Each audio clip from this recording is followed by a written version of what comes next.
Por vezes, enxergamos, mas não vemos. Escutamos, mas não ouvimos. E repetindo e repetindo e repetindo. Não pensamos, só agimos e deixamos de sentir. Mentalcast. Pense nisso.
Saudações!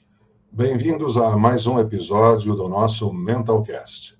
Hoje vai ser em vídeo no canal do YouTube e nós vamos receber hoje uma amiga minha, a psicóloga Miriam Maziero, que é psicóloga do Instituto de Psiquiatria do Hospital das Clínicas, membro fundadora do Grupo de Saúde Mental de Psiquiatria de lá, o SAMPO. Sim, ela também é mãe do Thales e do Frederico, e caminha nas manhãs de sábado e domingo. Ela vai contextualizar tudo isso para vocês. Olá, Miriam, muito bem-vinda. Benetton, como está? Queria dizer que é um prazer estar aqui com você hoje e trazendo assuntos tão pertinentes a esses tempos atípicos que nós estamos vivendo.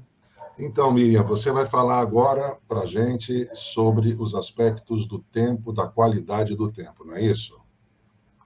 Fique absolutamente à vontade. Muito bom.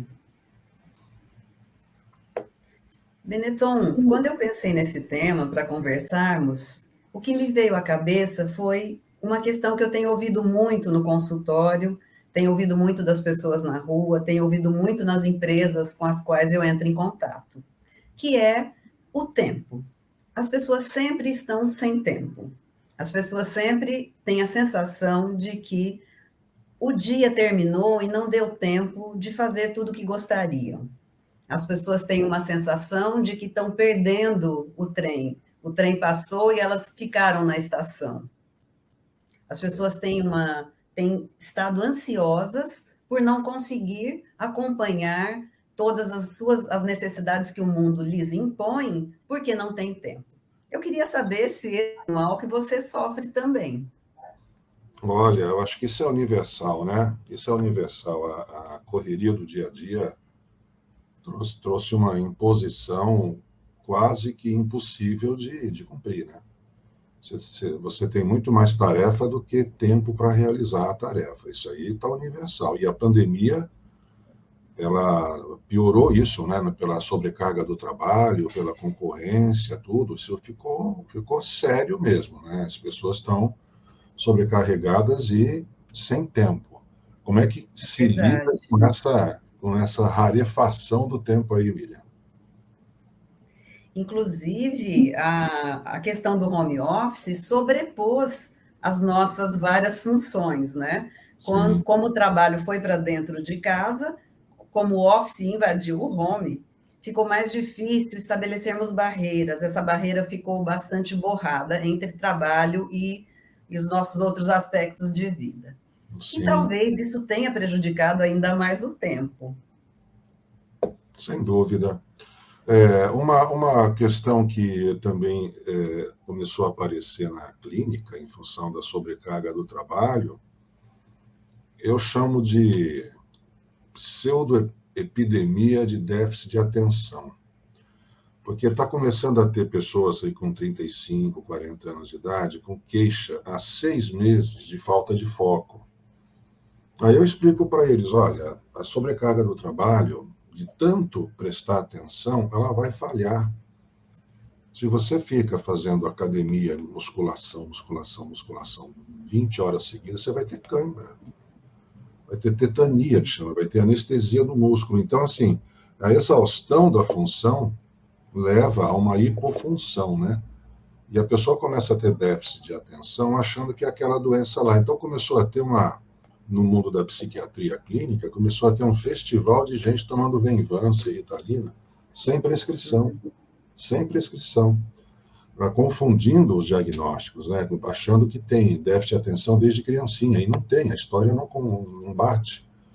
Então, a Verdade. pandemia trouxe algumas coisas mesmo, viu? Muitas coisas. E aí, de novo, o tempo, né? Porque a falta de foco é para ganhar tempo, né?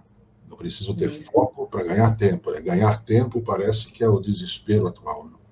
Exato, é o grande motivador, é o grande propósito, talvez, né, da nossa vida, que é ter tempo e ter qualidade de vida. É, E aí eu gostaria de dar um nome para esse nosso podcast de hoje, videocast, que seria Quanto Tempo o Tempo Tem?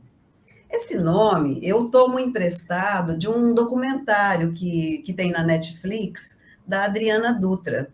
uhum, E foi bastante interessante para mim que o dia que eu assisti esse documentário, eu me deparei com essa questão, né? E comecei a pensar o que eu estava fazendo da minha disponibilidade de tempo. Então, a partir do documentário, foi uma mudança de mindset.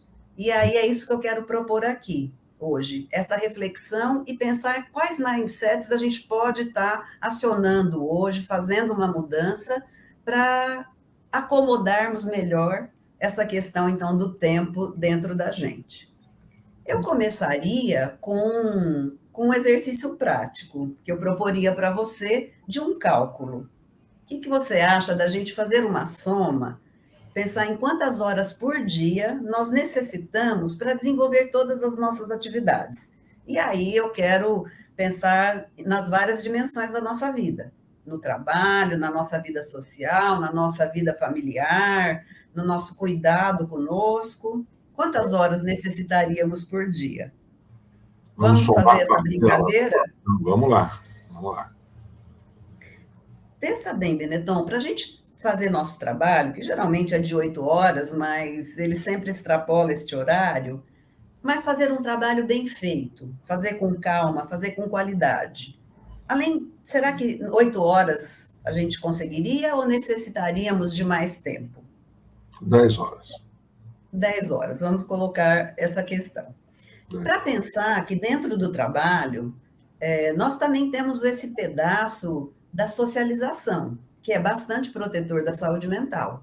Então, encontrarmos com os nossos colegas, conversarmos com os nossos colegas, termos tempo de olhar para eles e perceber coisas neles, como eles estão, como estão em termos de saúde mental, né, de disposição para a vida.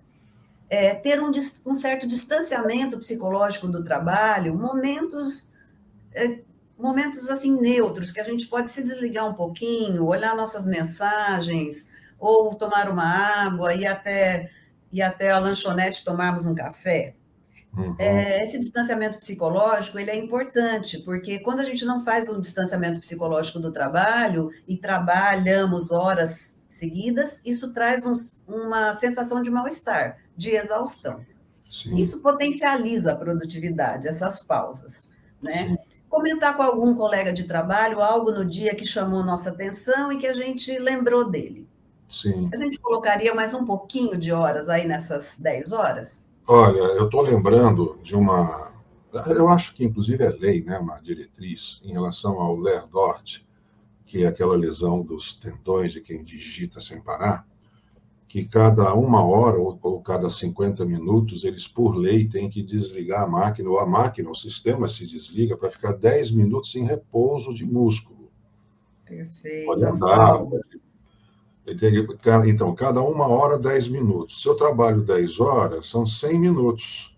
100 minutos, quanto que dá? Quase 2 horas. 1 hora e meia. Então, 1 hora e 11 meia. horas e meia, diríamos, para o Eu estava trabalho. pensando mesmo que se eu trabalhasse, não agora para prevenir o LER, que é a lesão por esforço repetitivo dos tendões, mas se eu trabalhasse com qualquer outra coisa e cada 1 hora eu tivesse 10 minutos para dar risada, fazer fofoca, né?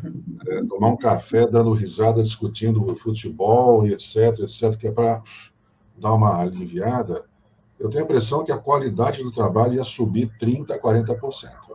Com As certeza. pessoas iam Com certeza. voltar para a mesa renovadas. Perfeito. Bom, pensamos no trabalho. Vamos pensar um pouco num tempo para você mesmo. Sabe, tomar um banho demorado, se cuidar, as mulheres passar um hidratante no corpo, fazer as unhas, fazer uma hidratação no cabelo, se cuidar, esse momento para você.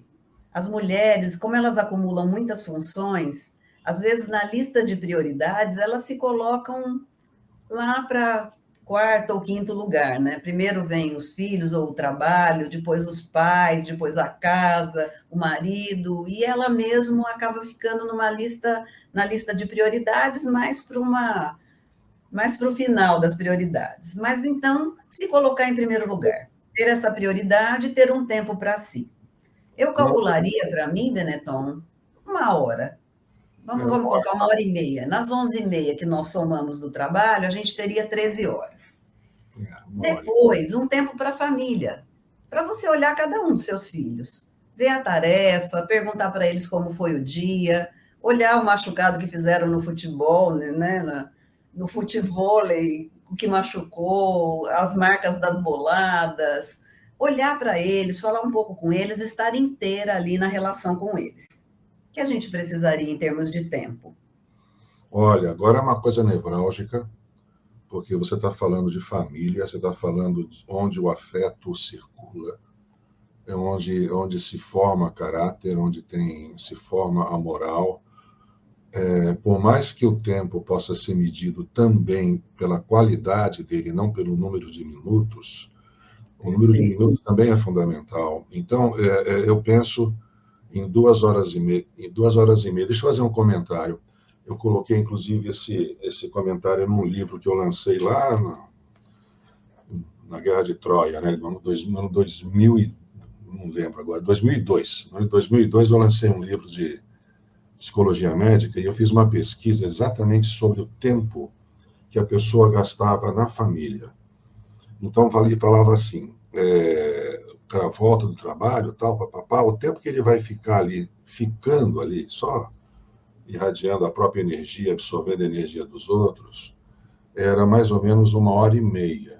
E aí, quando passava para a categoria dos médicos, porque era uma comparação com a classe dos médicos, né, profissionais de saúde, os médicos, eles ficavam, tipo, 25 minutos.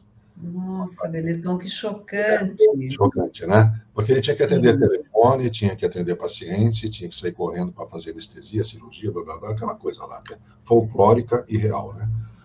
Então, Então, vamos colocar aqui, eu não colocaria tem qualidade, né? Essa coisa corrida, que você vai ser interrompido, né? Então, assim, são 25 minutos de qualidade ruim, eu ainda diria.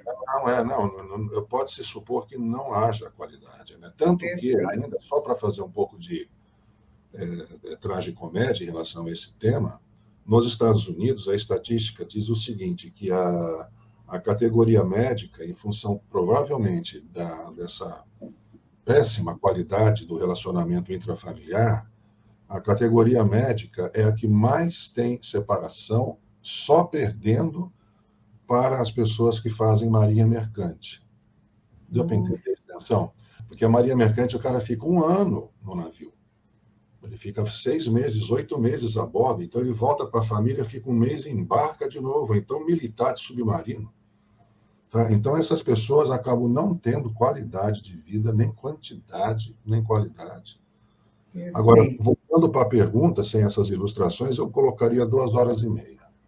2 horas. Temos aí cerca de 15 horas. 15 horas. E aí, eu ainda pensaria num tempo para o nosso lazer. Ver um filme, relaxar, ver uma série, ler um bom livro, ligar para um amigo, Sim. sair, tomar uma cerveja, enfim, ter um tempo para o lazer. O que a gente poderia pensar? 2, 3 horas? 2 horas? 2 horas. 2 horas. São Paulo, metade disso é trânsito, mas vamos lá, 2 horas. Tá bom. Somaríamos 17 horas, pensando em 8 horas de sono, no mínimo, né? Porque a gente também não deita e dorme imediatamente. Estamos indo bem, coube. Socorro, não coube, não. Primeiro que deu 25, né? Não deu 35, mas ainda assim está enforcando, né? Sim. Não dá tempo. Então, veja. Bom, Benetton, fizemos uma conta, né? E, na verdade, essa conta ultrapassa o valor que o valor de horas e minutos que o nosso dia tem. O nosso dia, ele tem 24 horas, sendo que a gente precisa se deslocar, dormir, ou 1.440 minutos. Nós não temos mais que isso. Então, eu proporia aqui o seguinte: por mais que desejamos que o dia se estendesse, que tenhamos mais horas do que realmente temos, porque seria a nossa necessidade, isso não vai acontecer. Então, se não vai acontecer um esticar do tempo, o que tem que acontecer é uma mudança nossa, uma escolha consciente de como gastar o que nós temos. Então, a primeira mudança de mindset é essa. O dia tem 24 horas. Quem vai poder acomodar tudo que eu tenho, toda a minha necessidade, sou eu mesma, dentro de 24 horas. Não há possibilidade de se estender às 24 horas. Perfeito? Sim. Muito bem. Então, eu tenho propostas para a gente administrar melhor esse tempo, para ganhar mais qualidade de vida. Diga lá. E aí, tem metodologias que nos ajudam nisso, certo? E eu trouxe um exemplo de metodologia, que eu vou falar daqui um pouquinho, mas antes disso eu gostaria de falar com vocês sobre algumas possibilidades que nós temos e no dia a dia, às vezes, nós não percebemos. Eu fiz uma pergunta um tempinho atrás, de que onde você se coloca na sua lista de prioridades, né? Qual a ordem que as atividades, que as prioridades estão na sua vida? Sim. E aí, eu gostaria de que a gente, nesta ordem de prioridades, pensasse um pouco qual é o nosso objetivo para cada uma dessas prioridades.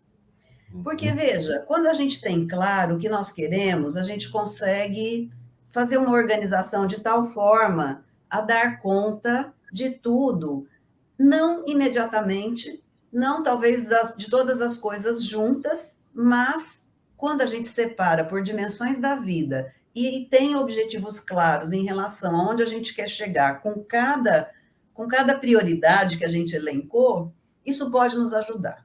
Você, Benetton, lembrou essa pesquisa com os médicos, né, que o Uhum. tempo para a família era um tempo escasso e um Uhum. tempo entrecortado, né, povoado de outras questões. Você, Benetton, salientou que o tempo para a família é o tempo da formação dos valores.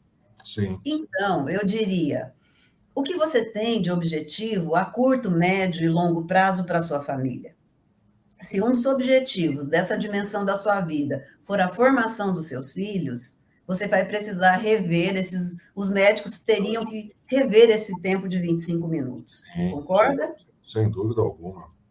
Muito Então, bem, posso fazer um comentário? por favor. Eu tenho a impressão, Miriam, que está todo mundo engolido pela mentalidade da produtividade a qualquer custo. Mas a produtividade para fora, né? A produtividade mostrando serviço, fazendo relatório. Se você for professor universitário, você tem que fazer 3 artigos por mês. Se você for um operário, tem que fabricar 200 mil peças por mês. Se trabalhar em banco, tem que vender a mãe 15 vezes por dia, etc, etc. É mais ou menos isso, né? Então, nós estamos todos assim envolvidos numa maratona cruel demais, que não tem fim. Ela não tem 42 quilômetros, ela tem 42 anos-luzes, né, essa maratona. Porque nós estamos correndo, correndo, correndo, sem perspectiva de ver a faixa lá na frente.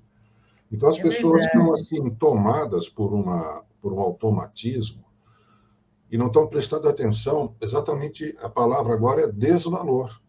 O desvalor que isso cria, porque nas relações humanas, mesmo nas relações de competitividade dentro da empresa, e depois quando a pessoa volta do trabalho para a empresa, ou volta da escola, desculpe, volta da empresa para casa e volta da escola para casa, ela está trazendo vícios de comunicação ríspidos.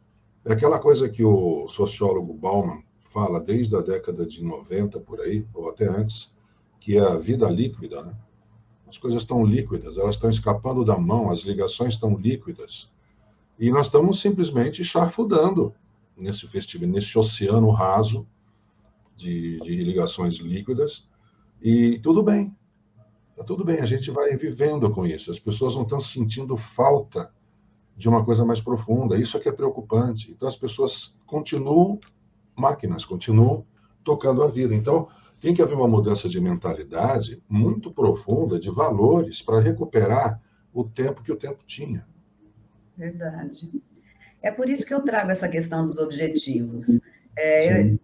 Quando eu trouxe uma frase no meu slide, que vai aparecer daqui a pouco, que é o seguinte: por isso que eu coloco a questão dos objetivos, né? Eu trouxe uma frase para vocês, que é uma frase de Alice no País das Maravilhas. Alice encontra com o coelho e pergunta ao coelho: aonde essa estrada vai dar? O coelho volta a pergunta para ela e diz: para onde você quer ir? Ela fala: nem eu mesma sei. Aí ele fala esta frase: para quem não sabe onde ir, qualquer caminho serve. Então, eu retomo a questão dos objetivos, que se a gente tiver claro o que nós queremos em termos de trabalho, em termos de família, em termos de condução da nossa vida pessoal, nós saberemos escolher melhor os nossos caminhos. Então, este é um ponto que eu gostaria de colocar. A gente tem metodologias que podem nos ajudar a gerenciar o tempo, eu vou falar dela daqui a pouco. É mais interessante quando a gente acorda e faz um planejamento do dia. Aplicar essa metodologia nos ajuda a nos manter focados e talvez mais objetivos. E aí, uma outra questão ainda é compartilhar os resultados alcançados com essa nossa metodologia. Muito bem. De que metodologia eu estou falando? há formas de organizarmos o nosso tempo que podem nos ajudar muito. Eu tenho um hábito, Benetton, de escrever listas sobre as coisas que eu preciso fazer, meus assuntos pendentes, as minhas questões do dia, as várias questões que eu preciso resolver, tanto no meu trabalho, quanto em relação aos meus filhos, quanto em relação à minha vida pessoal, aos meus cursos. Então, aquilo eu tenho uma listinha. À medida que eu vou realizando, fechando uma tarefa, eu risco o que estava na lista que foi completado. Isso traz uma sensação de prazer. É uma liberação de hormônios da felicidade, realizar tarefas.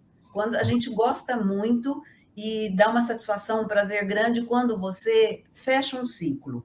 Então, cada risco que eu faço me traz satisfação e me traz uma sensação de que meu tempo não foi gasto em vão. Eu realmente consegui cumprir aquilo lá. É claro que a lista nunca acaba, sempre acrescento mais coisas, amasso o papel e volto a fazer uma nova lista. Mas ao tirar da cabeça as coisas que eu devo fazer, eu economizo muita energia e eu abaixo bastante a minha ansiedade. Porque quando a gente não escreve, você fica alimentando na sua cabeça, eu não posso me esquecer daquela coisa. Nossa, em relação aos meus pais, eu também preciso ver o exame da minha mãe. Nossa, em relação aos meus filhos, eu tenho que comprar uma camisa xadrez para a festa junina. E eu fico o tempo todo relembrando as minhas tarefas. Quando está no papel, eu tenho lá posto, isso me acalma e me ajuda a escolher como eu organizo o meu dia. É saindo do trabalho que eu vou passar na loja e fazer a compra da camisa. Então, essa metodologia de você escrever pode te ajudar a baixar a ansiedade e organizar melhor o seu dia.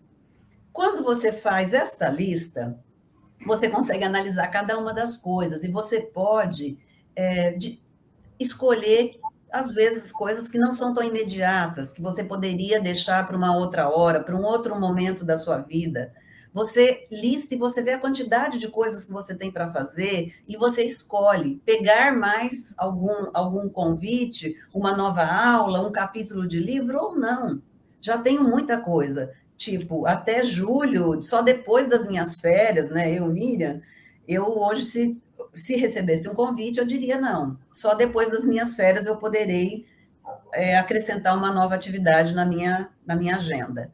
Então, essa organização nos ajuda muito a fazer as escolhas, a dizer não, porque, veja, nós precisamos de mais horas do que o dia tem. Talvez a gente precise começar a dizer não. Então, todo esse sistema, ele não deixa a gente perder de vista as informações e nos coloca sob uma perspectiva diferente frente às todas as nossas atividades. E aí, quando eu escolho, priorizo, quando eu vou executar, eu executo com significado. Porque eu sei que eu já me organizei, eu sei que agora, aquela hora, é a hora de fazer aquela coisa.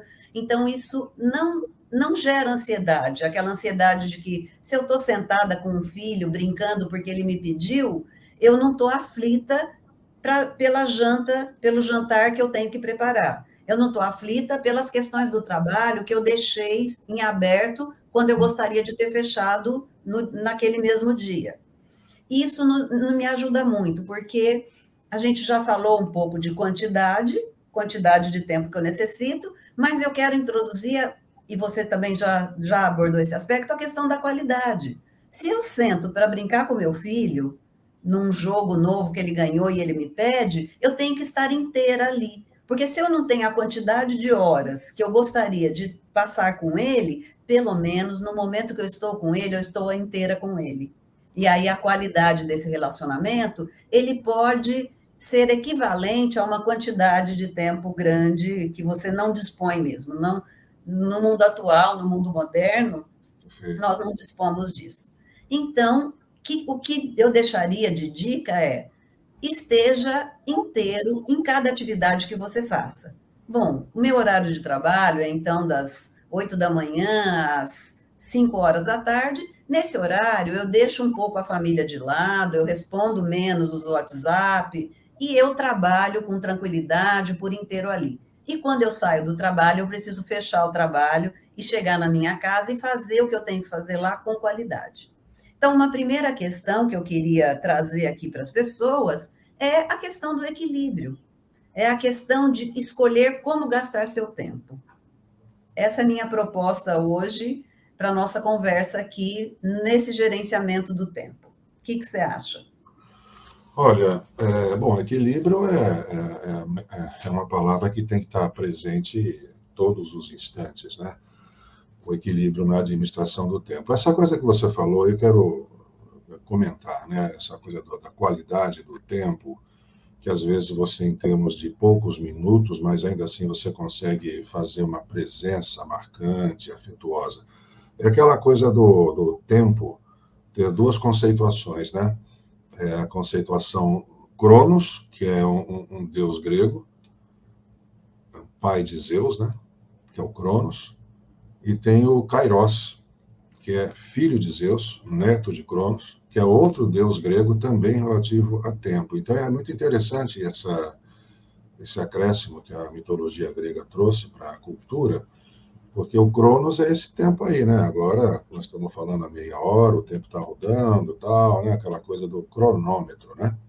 E o Kairos é o tempo interno.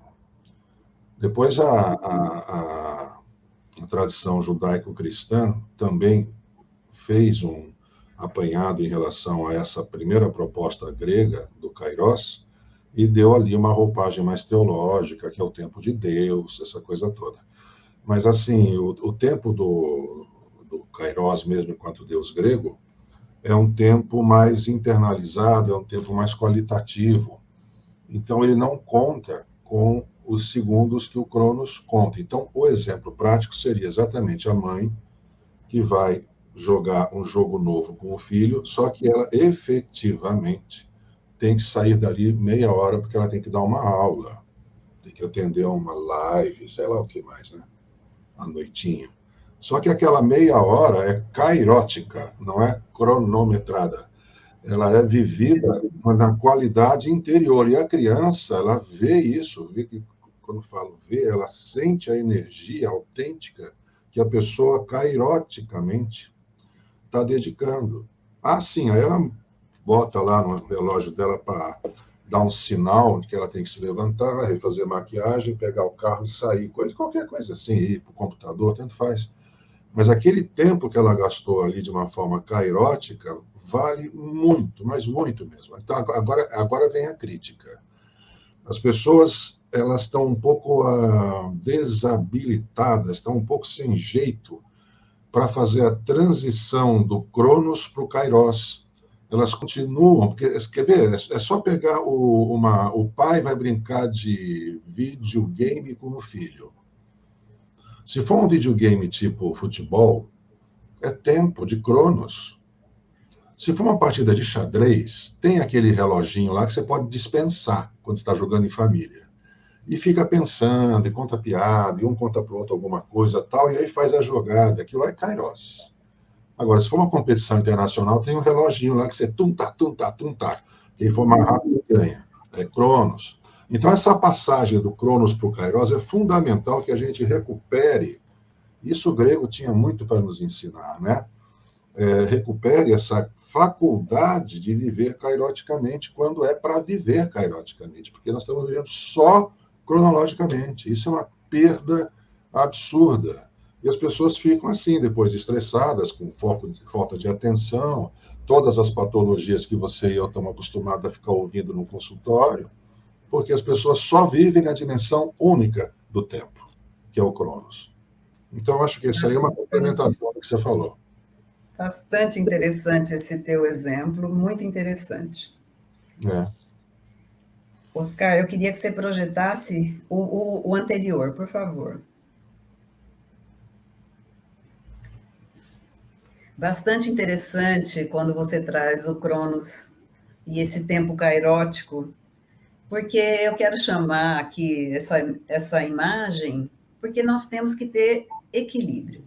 Então, o que eu deixaria para vocês como mensagem é para a gente separar os tempos e usar o tempo kairótico na hora que for necessário e não permitir contaminações.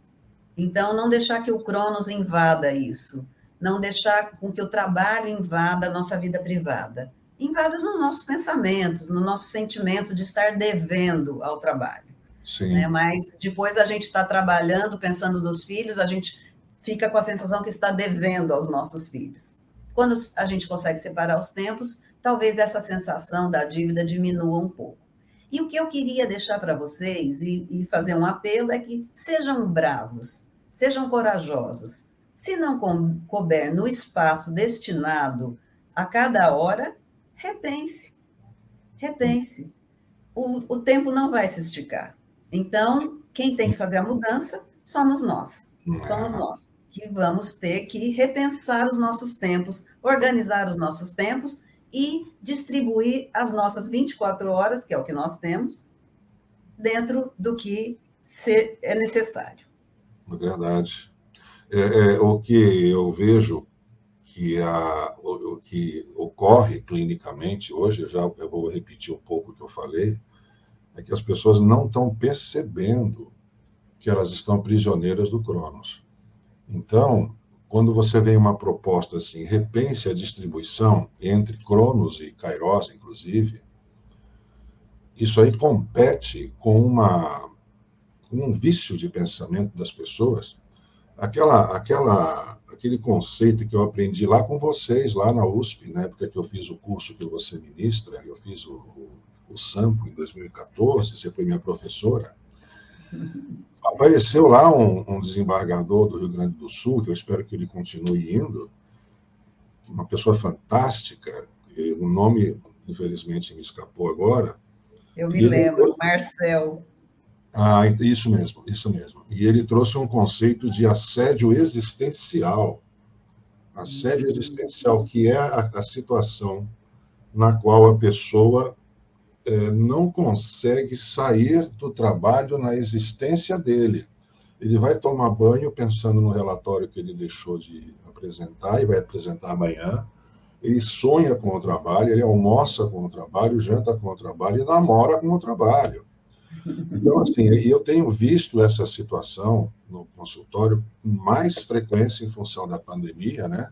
Da sobrecarga de trabalho, da quarentena, tudo. Então, as pessoas ficaram realmente prisioneiras, sem perceber que existe a saída qualitativa, a qual elas não estão lançando mão por falta do que agora? Não uma parte é informação, e a outra parte é por excesso de condicionamento. Então, assim, eu estou vendo o crescimento do assédio existencial, não de uma forma calamitosa, mas aos pouquinhos vai comendo pela borda, daqui a pouco chega no meio, entendeu?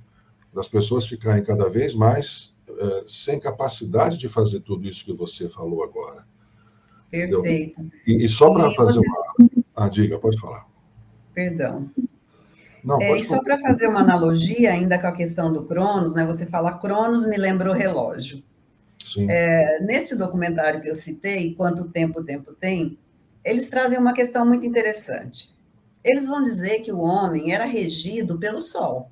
Então, o homem acordava quando o Sol levantava e ia se deitar quando ficava escuro, se recolhia, né? Seja no tempo das cavernas, seja no tempo feudal, mas que a Revolução Industrial modificou muito a nossa relação com o tempo, e na Revolução Industrial pela invenção do relógio. O documentário diz que a grande invenção da humanidade foi o relógio, porque o relógio descolou as nossas necessidades biológicas do dia e noite. Essa fronteira desapareceu. E aí, é claro que a Revolução Industrial, e principalmente na Europa, né, teve início muito na Inglaterra, lá em algumas estações do ano, o período de sol é muito curto. E as indústrias, né, as indústrias que iam surgindo, precisavam de mão de obra por um período maior. E aí o relógio passou a reger o tempo desses trabalhadores, Entendi. muito mais do que a sua necessidade biológica ou o sol se pôr e o sol se levantar. Tá aí. Então, o nosso grande escravo é o relógio. Quando você chama de Cronos, o tempo Cronos, é verdade. Nosso grande senhor, nós somos escravos dele. Né? Sim, nosso grande senhor. Então, a minha proposta, e quando eu assisti o documentário, o insight que eu tive foi justamente esse. Não é o relógio que vai determinar mais a minha vida, né? E como é claro que tem normas que socialmente a gente vai ter que cumprir, Sim. mas eu passei a olhar mais a minha necessidade biológica e a minha necessidade afetiva e meu propósito de vida. Trabalhar é um dos propósitos de vida, levar a saúde mental do trabalhador a sério é o meu propósito de vida, mas também construir uma família legal, ter um bom relacionamento em termos de casamento, ter amigos, ser feliz, aproveitar pequenas coisas, o sol batendo no meu rosto nas minhas caminhadas de domingo e sábado de manhã. Então, valorizar pequenas coisas na vida que, às vezes, o relógio nos rouba, que o trabalho nos rouba. Então, foi muito interessante porque esse insight de descolar um pouco do relógio foi algo que me mudou, que operou uma grande mudança no meu estado de ânimo até, de abaixar a minha ansiedade, de entender que não sei se preciso dar conta desse trabalho que é infinito, né, Benetton? Ele é infinito. Quanto mais você dedica e dedica seu tempo e sua energia, mais demandas surgirão. Sim. Agora, eu tenho um vício de linguagem nosso, que todo mundo comete, que é assim: eu tenho que dar mais valor para as pequenas coisas da minha vida. Essa é uma frase que se fala o tempo todo, né? E, na verdade, a frase tem que ser dita assim: eu tenho que passar a dar mais valor às grandes coisas da minha vida. Porque passear com um cachorro ou sem cachorro pelos jardins, brincar com o filho, andar de bicicleta, jogar bola, empinar pipa, beber cerveja com os amigos, são grandes coisas. Não é pequena coisa. Então, é essa desvalorização que a gente já faz quando fala do que vai fazer. Não, são pequenas coisas, não são pequenas coisas. É como se você fosse fazer uma sopa, jogasse lá os legumes e a água e não jogasse nenhum tempero, nenhum, nada, nenhum condimento. Vai sair um caldo, né? Mas não vai sair uma sopa. Porque às vezes é uma pitada de mostarda, uma pitada de sal, uma pitada de aqueles condimentos que vendem em pozinho ali e tal. Você põe aquilo ali, mexe, experimenta, já ressaltou o sabor, ficou nobre, ficou apetitoso, né? E mais nutritivo também, porque você vai agora comer com gosto. Então, assim, não são pequenas coisas. São coisas que nós temos que aprender a colocar no tamanho correto. Esses afazeres, que não são obrigações, né, mas são atividades que me compõem. Né? Perfeito. É por isso que eu trago a questão dos objetivos. Se eu tenho claro que também é meu objetivo passar meus valores para os meus filhos, porque veja, os nossos filhos, eles são mais sujeitos à mídia, e eles também começam a entrar numa ansiedade, numa roda viva de querer ter, né, ter o melhor celular, ter o melhor computador, ter todos os jogos que os amigos jogam. E eu tenho dito muito para o meu filho assim: filho, tem um aprendizado na vida que é você precisa aprender a ser feliz com o que você tem. Você precisa aprender a valorizar que o que nós temos aqui, sentar à mesa todos juntos, jogar um buraco junto e dar risada e fazer, né, o similar do xadrez. Jogar buraco é Kairos. Exato, similar do xadrez que você colocou. Aqui em casa a gente não joga xadrez, a gente joga buraco, que é muito gostoso, porque são 4 pessoas, nós somos em 4, em 5 com a minha nora. Então, assim, é um momento, eu prezo muito esse momento, muito. Então, quando temos objetivos claros em relação ao trabalho, em relação à vida pessoal, em relação à vida social, fica mais fácil cumprir isso. E uma última questão que eu queria trazer aqui e falar com você é sobre a finitude. Tempo tem a ver com finitude. Né? A finitude, ela é uma coisa importante, Benetton, porque é ela que nos ajuda a escolher como gastar o tempo. Porque eu sei que a minha vida é finita, eu preciso aproveitá-la. Então, uma outra dica, uma outra provocação que eu faria aqui para os seus ouvintes. Uma outra provocação que eu faria aqui para os seus ouvintes é que a gente precisa escolher como gastar o tempo. O tempo, ele é finito, a finitude é uma chaga, né? Ninguém gosta de pensar que um dia vai morrer. Sim. Mas é isso que nos traz essas pequenas coisas, esses novos valores, que nos traz a felicidade. Então, eu proporia uma mudança de mindset, de abraçar a finitude como um privilégio.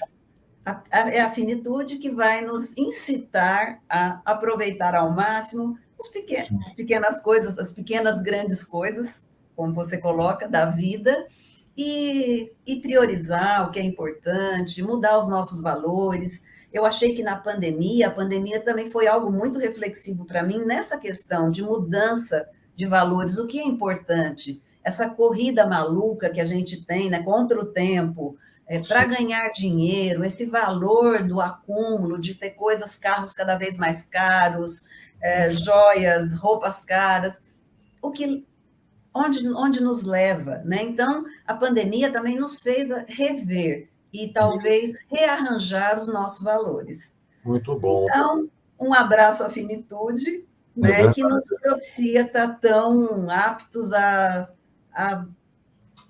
curtir o que é mais importante na nossa vida. Saber viver. Eu vou fazer uma complementação, se você me permitir. Que é a seguinte, a finitude, ela nos induz a fazer uma seleção daquilo que eu vou renunciar e daquilo que eu vou insistir. Porque você vê, eu vou fazer um exemplo de um jogador de futebol que está jogando muito bem, já ganhou um monte de campeonato e tal, e que já está com 39 anos de idade. E está bem consagrado já.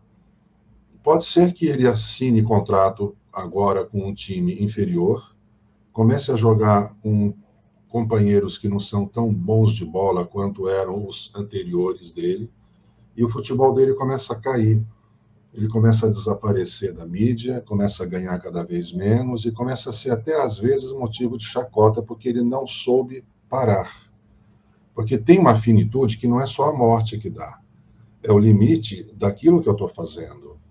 Então, assim, um atleta, ele tem um limite muito bem dado, que é a idade dele, né? Você tem a Olimpíada de Masters, que é um café com leite, né? Dá licença, o pessoal, os recordes são outros, né?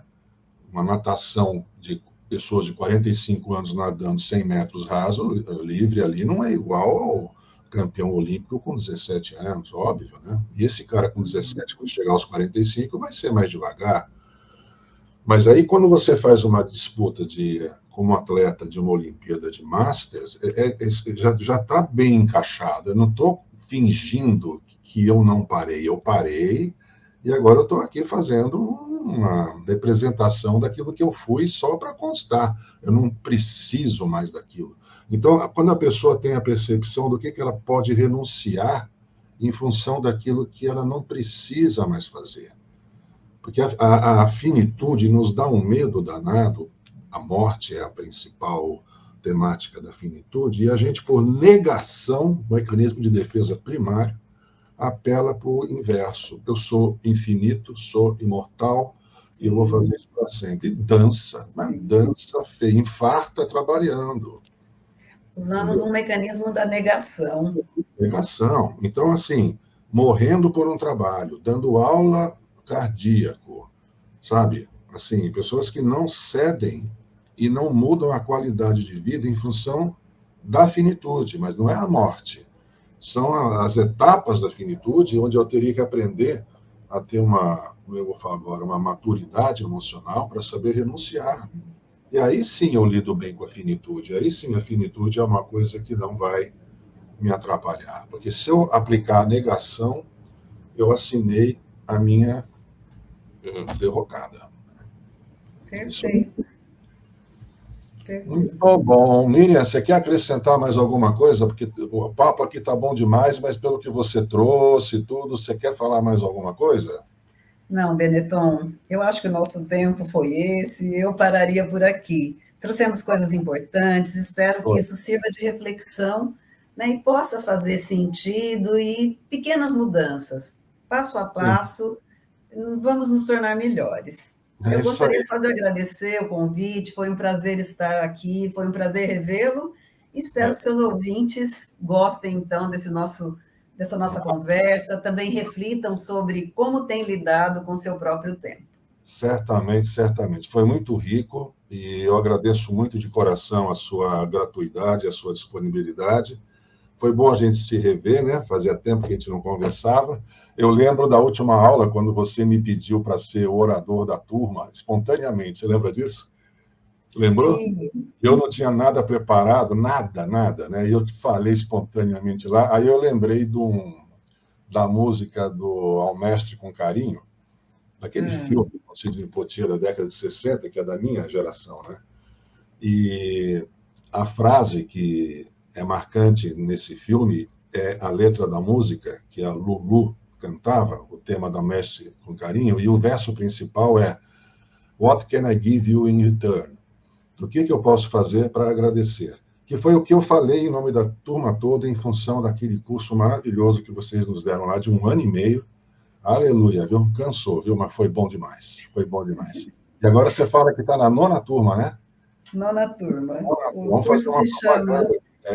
O curso se chama Transtornos Mentais Relacionados ao Trabalho e Saúde Mental no Trabalho, onde Isso a gente aí. abarca um pouco essas questões, né, dos adoecimentos, ou então de como o trabalho pode ser gerador de saúde. É isso aí. É transformador. Eu sou testemunha disso aí. Miriam, muito obrigado. Vamos nos despedindo, tá bom? Pessoal, muito obrigado pela atenção. Espero que tenham gostado. Até uma próxima vez no nosso próximo videocast. Boa noite. Tchau, tchau.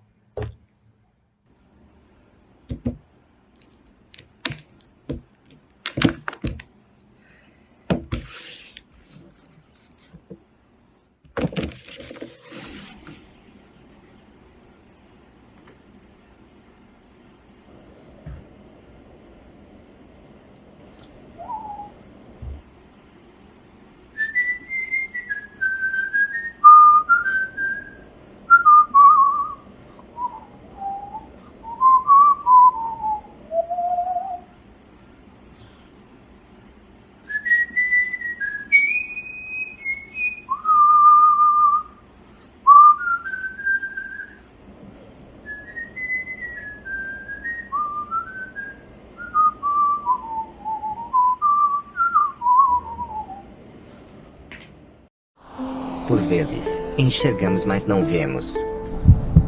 Escutamos, mas não ouvimos. E repetindo, e repetindo, e repetindo. Não pensamos, só agimos e deixamos de sentir. Mentalcast. Pense nisso.